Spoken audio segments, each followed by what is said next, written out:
Hey everyone, David C. Anderson here coming at you from the Knife Center. Hope you're all staying safe out there, and I'm in the office for you guys this week so we can take a look at all the cool new stuff that's hit our shelves since the last week. Let's check them out.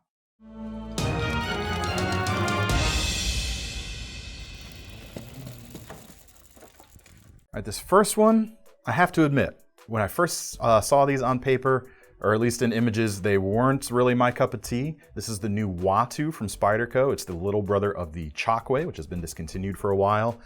But in hand, my opinions have started to really change about this knife. Even though it kind of looks ungainly, this is actually modeled after a historical West African blade pattern. And with those historical patterns, they're not gonna be making something that's not useful. This one certainly is. Comes in at about 182 right now. The blade is CPM 20 CV, coming in about 3¼ inches.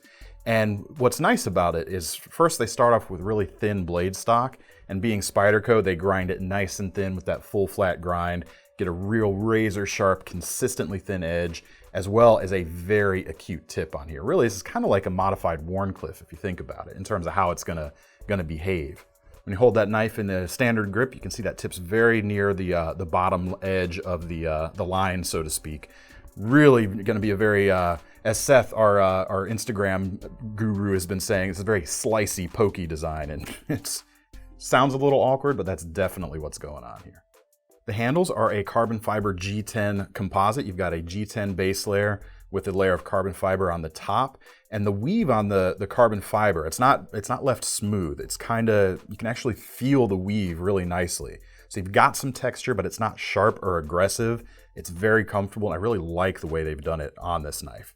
Other knives, I think SOG does something similar, Civivi does something similar with carbon fiber on top of a layer of G10, but they don't feel nearly as good as the way Spyderco is doing it here. You've got two holes in the handle that add a little bit more grip on top of that bit of carbon fiber weave, you know what I mean. But also those holes are actually carried over from the traditional knife patterns. That's something you would see on those old African knives. Got a deep carry pocket clip on the back, and it is nice and deep. It's Spyderco's wire clip, so it's gonna keep the knife nice and deep, as I said, and it's gonna look classy from the outside looking in, so to speak, since that wire is nice and subtle, doesn't really scream knife, and it is reversible too. You can carry it on either side just as easily. Got dual liners on this knife, and they're technically not skeletonized, but you do have those two holes from the handle treatment going through, and Spyderco's famous compression lock lets you flick it closed real easily. Very nice. All right, I think even bigger news than that new Spyderco this week is some of the first of the new 2020 SOG re-releases or reimagined models are starting to show up. Essentially, they're taking some of their older models that are admittedly starting to look a little bit dated, and they're completely revamping them. The first one I'll show you is the Aegis, and this one is probably the closest to the older model out of any of these three new ones that I've got here in front of me. Some subtle changes going on, but that old design actually was pretty solid in my opinion, one of their finest that they had in their roster. So I'm glad to see they didn't go too crazy with this knife. Comes in about 85 bucks, and what you get is a D2 blade steel, a little bit over 3 inches, about 3.15-ish, and this is a cryo-treated D2 with a really nice smooth coating. And it's a titanium nitride coating, so it is nice and snug to the blade, so to speak, for lack of a better term. It doesn't add a lot of extra drag. It's still really glassy smooth, and it's going to help give you a little bit of extra corrosion resistance on that D2 steel. Now, more colors are upcoming, but this is the only color we've got in just now. Sort of a darkened blue, almost a navy handle scale with these bright yellow or toxic green accents going on. Now, the first thought I had when I saw this knife at SHOT Show earlier this year was that this lanyard hole that sticks out this way might be getting in the way just a little bit, but this is a very roomy handle. I usually wear a size large or extra large work glove depending on which company, and I've still got plenty of length there. What's nice about that is this is a full-handled pocket knife with a little bit of a shorter blade. What I really like about that, though, is normally when you have a blade about that size, you expect the handle to be a little bit on the shorter side. I like that they've given you a larger handle to go with that blade, because you can still bear down on it, get a lot of heavy work done, because like I said, you can really press. And then you don't have quite so long a blade that might be a little intimidating to some folks out there. Very easy to control. And comfortable too. Hot spots are honestly kept to a pretty good minimum, which is hard to do on a folder. All the edges of this glass reinforced nylon are moved over or eased over quite nicely. We've got a subtle dimpled texture going on. It just feels really good. Also got a deep carry pocket clip that is reversible. And as you can see on the back here, we've got an external safety. This is an assisted opening knife. This is why this is the Aegis AT. I don't know if I mentioned the AT before. And the AT is the name they're giving to their new assisted knives that are centered around their XR lock, which is a crossbar style lock, kind of similar to an axis lock. Now that safety only works when the knife is closed. It won't lock the blade in the open position, but that's going to prevent any accidental engagement in your pocket. Or you can just leave it in the firing position. You're probably not in any real danger of it slipping open, but don't take that as indemnification or anything like that. But the action on these are very solid. Fires the blade out really nicely just as soon as you start to pull it open. You've got that really nice crossbar style lock, reversible pocket clip, great ambidextrous work knife, Aegis AT. All right, I've got two versions of the next knife here, which is the new version of the Flash. And if you remember the old Flash, you can see this is a very different shape. Still a solid work knife, has kind of the same bullet points as that Aegis. You got the assisted opening action, the spine mounted safety, the XR lock, reversible deep carry pocket clip. This one holds it really way down. Especially with this slightly narrower profile, this might be a little bit more EDC friendly than the Aegis, although they both are pretty good EDCs. One more word about the color on that Aegis. I think this is a great outdoor option with that blade shape and those colors especially. Looks like it would fit in really well with sort of the REI crowd out there. But prices on the Flash start a little bit lower. I think we started about $75. I've got two color options here. I've got the cyan as well as the urban gray, although you can get a blackout version as well. You can also get some partial serrations if you want. Fires out just as nice, carries even nicer, and that blue is going to be fairly socially acceptable, I would think. You even got a lanyard hole here at the back. It is probably going to be a little bit fiddly because you can see the two end points of it. You kind of have to thread what you're doing through there kind of carefully, but it is there if you want to take care of that. One more word about the pocket clip too. For those of you out there who have been turned off in the past by this sort of aggressive SOG billboarding on the pocket clips, it still says SOG, but it's a lot more subtle than they used to be right now. So that's certainly going to appeal to more folks, I think. All right, next up, we've got the new Trident AT, which is sort of the tactical rescue knife. Also assisted, also cryo-treated D2. Starts a little bit higher, we're about $95. Blade's a little bit longer though too. We're getting close to 4 inches, about 3.7 on this one. There's two different blade shapes available. You've got the clip point here, which if you remember the old clip point versions, they were really aggressive in their spine treatment. They've sort of toned it down a little bit on the new Trident AT, but it still calls to mind their SOG buoy fixed blades. Definitely, it's nice to see that sort of brand family heritage carried through to here without it being too over the top. This particular one has the green handle with some contrasting sort of olive drab, it's an olive drab handle with sort of some contrasting tan hardware. Closes up really nicely. And being a rescue knife, we've got a few different features sort of tailored to that. One, we've got, of course, this very prominent handle cutout that reveals a little bit of the edge. Now, you're really not in any danger of it cutting you in your hand or when you put your hand into your pocket. It is buried nice and deep, but that's going to work well as a line cutter or as a seat belt or strap cutter very nicely.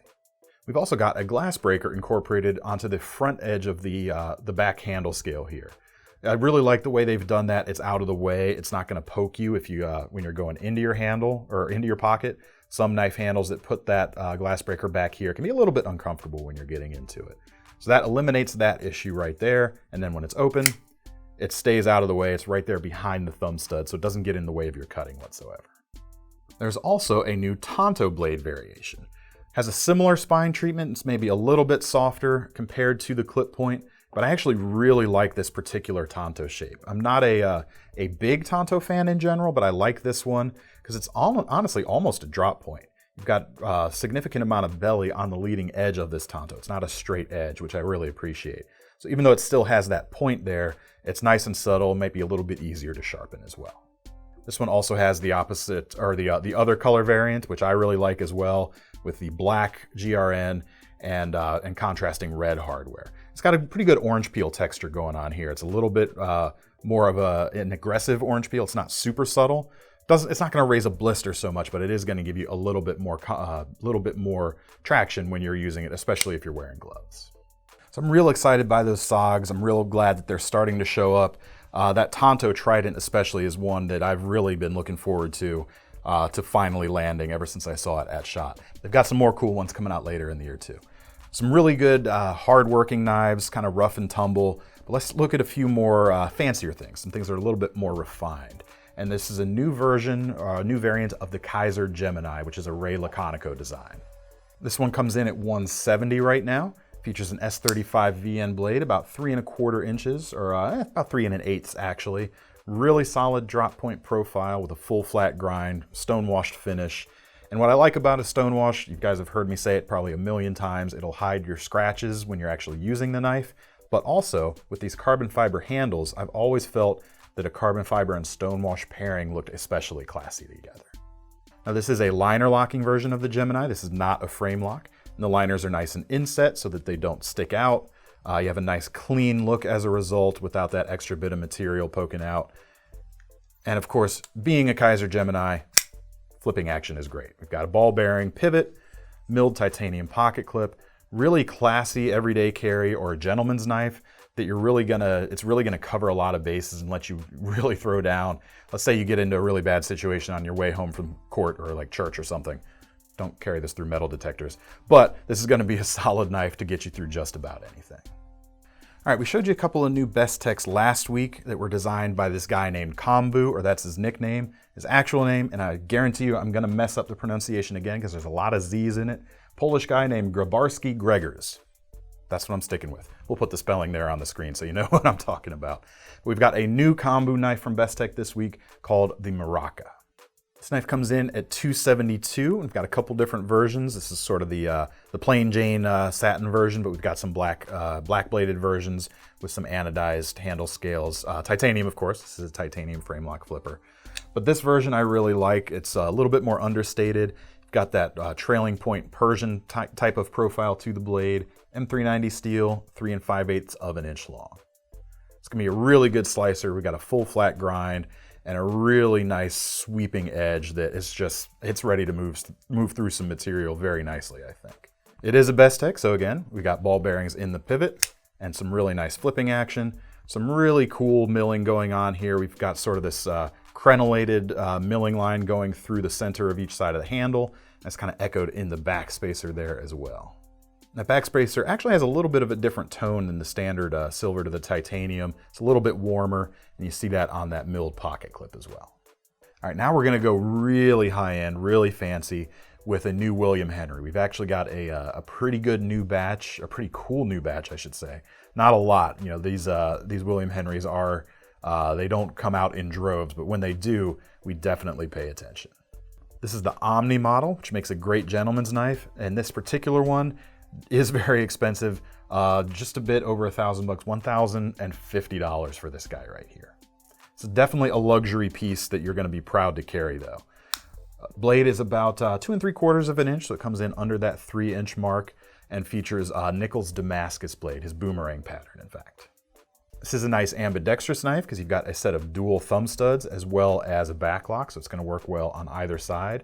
No pocket clip to speak of, but there is they get around that another way. I'll show you that in a second. But check out these cool details on this on these thumb studs. You've got a little bit of sort of machining or milling or engraving, something like that.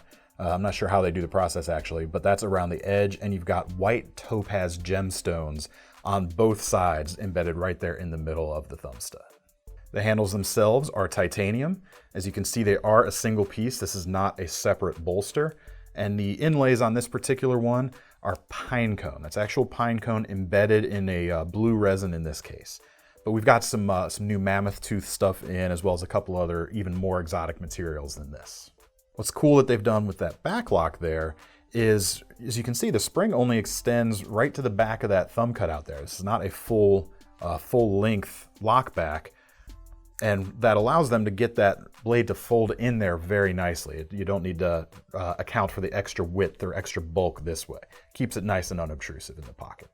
Also makes it easier to clean out, especially here on the back end, because it's easier to blow out with like a can of air or rinse it if you need to. Got a braided leather lanyard here at the back with sort of 2 ends with these metal bits here. I don't think it's actual silver or anything, and a sliding collar. And it's not a lanyard hole, it's actually like a tiny bail. So that can rotate around if you want. And this is gonna make it easier to get out of your pocket. And I wanna show you how you're gonna carry this knife if you choose to carry it, if it's not just a display piece for you. Check out the box that these come with.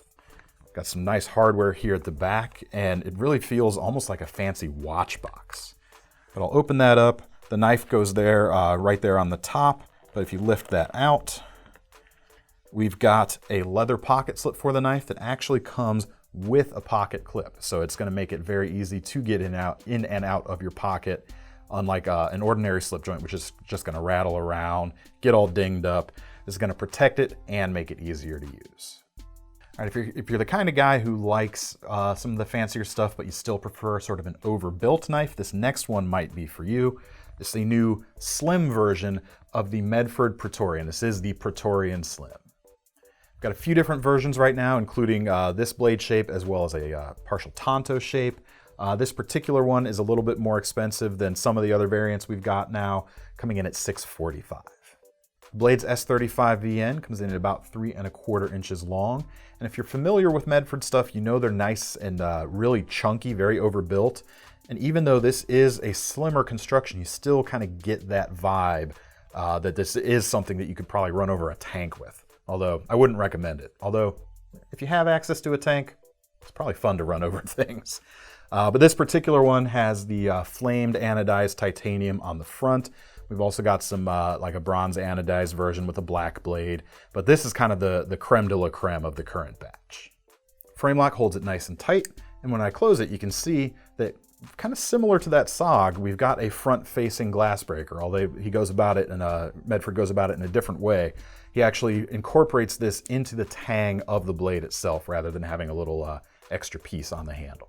What I like about that is it's a very seamless integration that doesn't detract from anything else regarding the knife at all. Although it might be cool to see some jimping there. I might be able to use it as a front flipper a little bit better. But this is a one-hand opening knife. We've got no thumb studs, but we have Medford's signature dual fullers there, and that's actually gonna act as the thumb opening.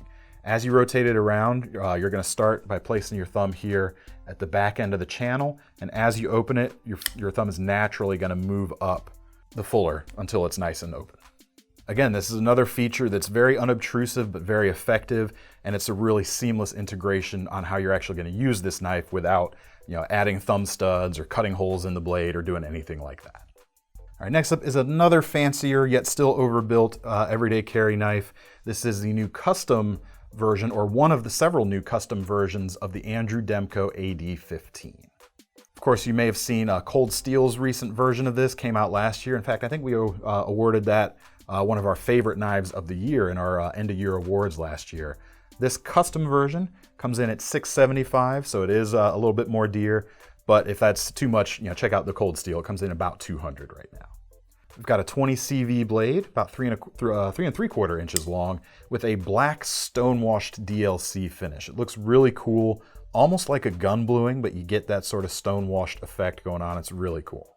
The titanium locking yoke is sort of anodized purple, and it also has sort of a stonewashed vibe, and we've got translucent G10 for the handles. We've also got a red and a blue in that I think look really cool as well. Of course, being the scorpion lock, you lift that yoke up to unlock, and I'm not gonna go flipping this one like crazy. You can kind of flick it open with a little bit of practice, but I don't wanna do that on this custom knife right here. But it's definitely a really cool knife, definitely one of those statement pieces, and there aren't too many of them out there, so if you want one, you might want to jump on these. Speaking of limited, we've got the new, for 2020, Modern Santoku, or the new limited edition for 2020, Modern Santoku from Victorinox. This one comes in at $600 right now, and the modern aspect, or the modern part of its name, I think really applies. The blade shape is really classic. It's a proven thing. They didn't try to go too crazy there, but the handles are nice and clean. Taken from the front, it's sort of a parallelogram, or the angles might not be quite parallel here and there, but very clean lines, very modern, minimalist chic, but it's still very comfortable. They are made of walnut wood. They're sanded nice and smooth. And as you can see, we've got a little bit of contouring from the top view, and it sort of tapers out there towards the front, so it pinches really well, and it just melts into my hand. You might not think that because it's kind of squared off, but it really does feel like it was made to fit there perfectly.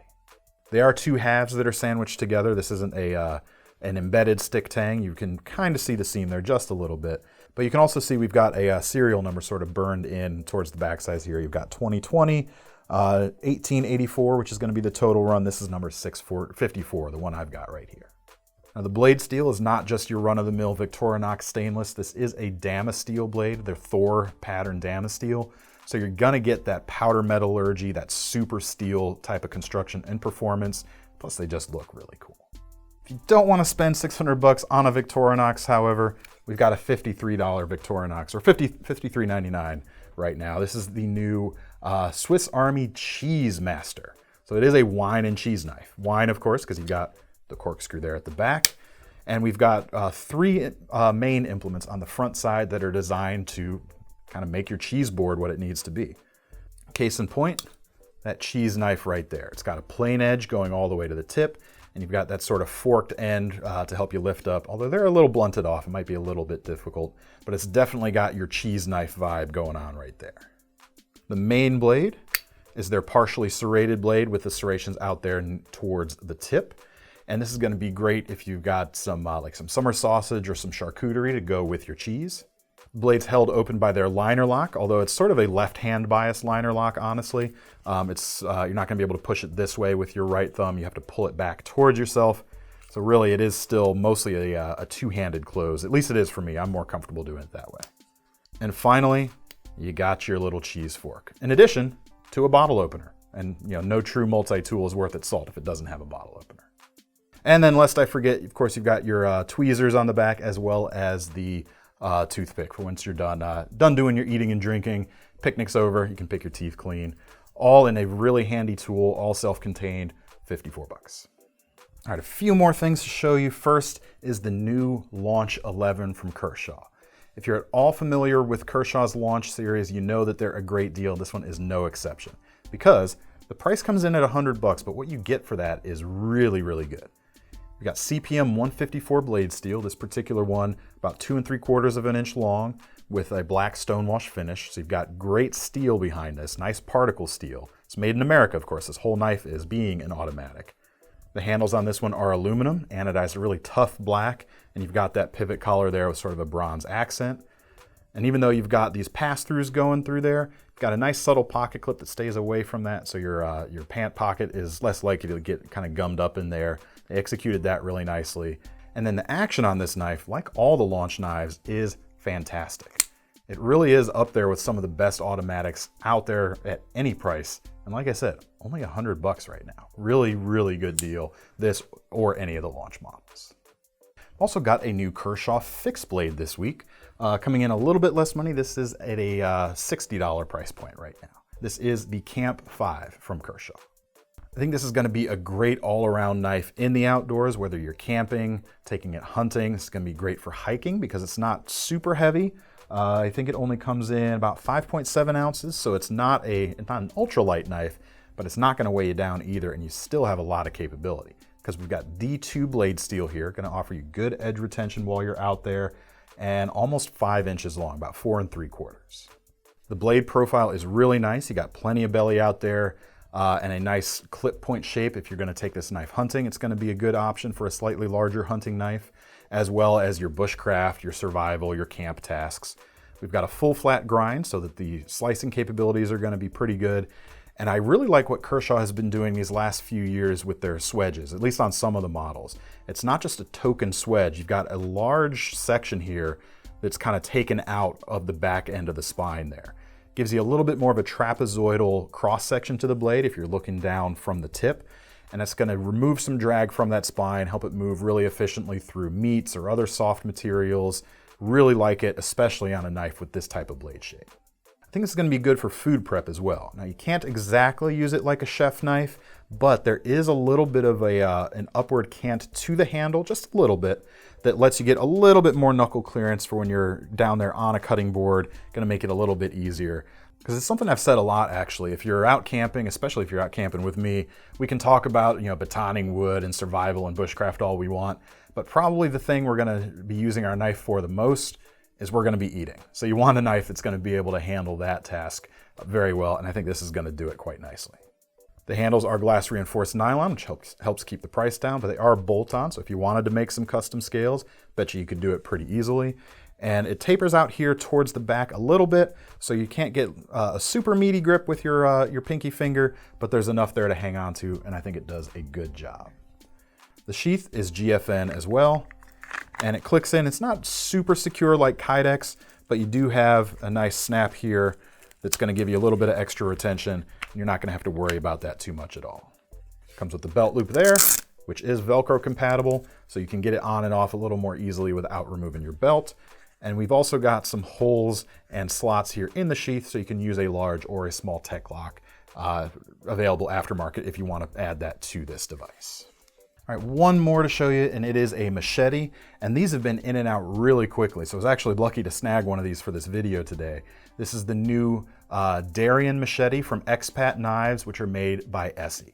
Now, I say they're made by Essie, but this is actually made for Essie and Expat by Condor. That's why it looks like a Condor.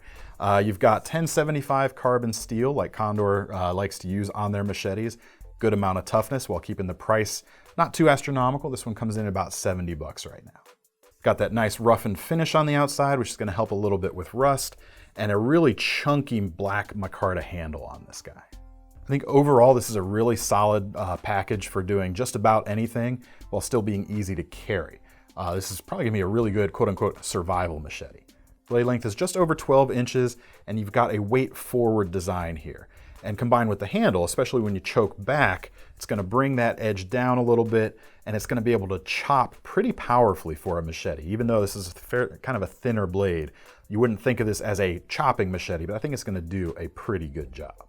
As a good counterpoint to that, towards the back, it really narrows down pretty significantly until the edge is pretty close to the line of the bottom of the handle, so that when you choke up, you're going to be able to do smaller work really effectively. Then you could also choke up here near the tip if you needed to use it for something like skinning. You can use a lanyard back here and support it on the back of your arm. I think that's going to work pretty well. And honestly, for a one-tool survival knife option out there that's going to work in a wide variety of environments, I think this Expat Darien is going to work pretty nicely. Even comes with a pretty decent sheath. It's not anything to write home about, just a nylon guy with a nice belt loop here. Does have a retention strap here, but because of the nature of the handle and the blade, it's not really going to hold it in too much, so keep that in mind. All right, that's all I've got to show you this week. Love to know what you thought of these knives. Let us know your favorites down in the comments, and if you want to get your hands on any of these cool things, we're going to leave links in the description to take you over to KnifeCenter.com. And make sure you're signed up for our Knife Rewards program while you're there, because if you're going to be sitting at home buying a knife, you might as well earn some free money to spend on your next one. I'm David C. Anderson from the Knife Center. I hope you're all staying safe, sane, and sanitary out there. See you next time.